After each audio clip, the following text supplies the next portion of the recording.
Баршаңызға қайырлы күн, мен каналыма қош келдіңіздер. Мен бүгін осындай өте дәмді шығатын, бір жасағынан мінсіз шығатын дәмді, жемісті пирогтың рецептімен бөлісетін боламын. Сіздерден қолдау ретінде каналыма тіркеліп, лайк басып, даму үшін басқаларға да таратуларыңызды сұранамын.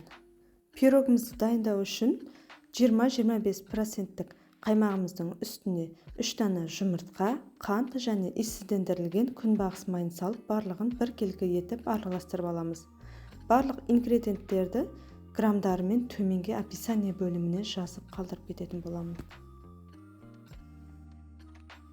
Енді үстіне 1 дана лимон цедрасын және лимон шырынын салатын боламыз.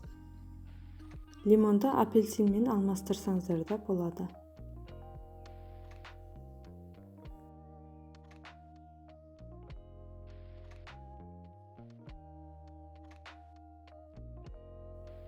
Дәміне қарай ванилин және алдын ала еленген ұнымызды 2 бөліп салып, оның үстінен қопсытқыш салып, барлығын бір келгі болғанша жақсылап араластырып алатын боламыз.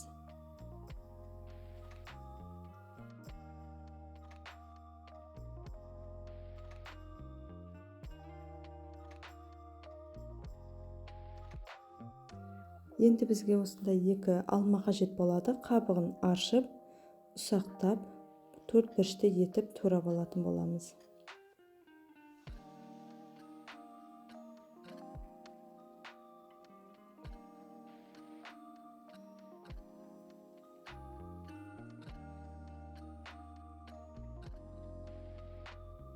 Барлығын турап алдық. Енді алмамызды алдын ала дайындап алған массамыздың ішіне салып, барлығын бір келгі етіп жақсылап араластырып алатын боламыз.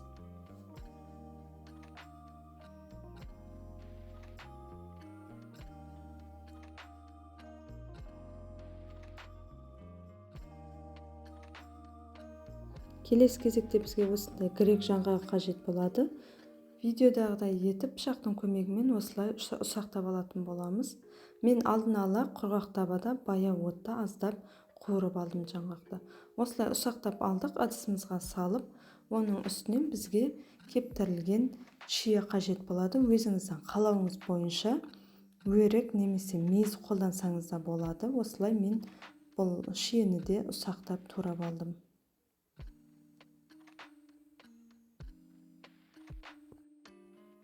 Барлығын осылай турап алып, жаңғақпенен жақсылап араластырып аламыз.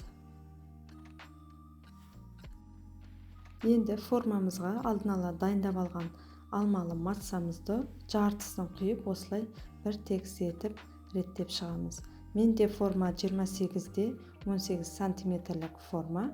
Осылай реттеп, үстінен дайындап алған жаңғағымызды барлығын осылай бір тегіс етіп жайғастырып аламыз лопатканың көмегімен. Енді оның үстінен осылай видеодағыдай етіп қантымызды себелеп сеуіп шығамыз. Оның үстінен алмалы массамыздың барлығын осылай салып, бір тегістеп, алдын ала қызып тұрған 150-140 градустағы пеште 30-35 минутта пісіріп аламыз. Бізде дайын болды. Енді суығаннан кейін барып формасынан шығарып аламыз. Жұмсақ, іші толықтай піскен, ерекше дәмді пирогымыз осымен дайын. Міндетті түрде жасап көріңіздер. Қолына ешқандай венчик ұстап көрмеген жанның өзі бір жасағаннан мінсіз шығатын ең дәмді пирогтардың бірі. Олай болса, баршаңызға сәттілік, сау болыңыздар.